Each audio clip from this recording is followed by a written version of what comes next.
Hi guys, welcome back to my channel. If you are new here, please don't forget to subscribe and hit the bell button so you won't miss any new videos from me.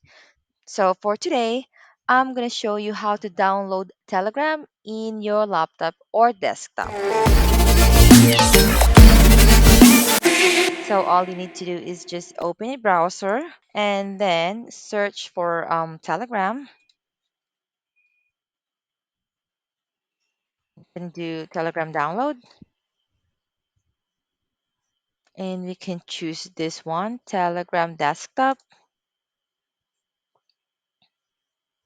and click Get Telegram for Windows 64. When it's done, we need to double click it and then English, of course, click OK and then choose where you want to be put. So I'll just gonna stay like that. So click next and then next and then next and install.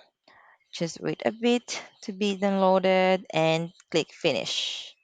There you go. It's already been downloaded. It's in here at the bottom.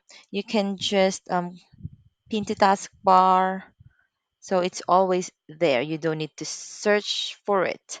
So if you want to know how to do how to start messaging or how to create your account, add Telegram groups and everything, just check out my other videos because I do have those things. So see you in my next video then. Bye.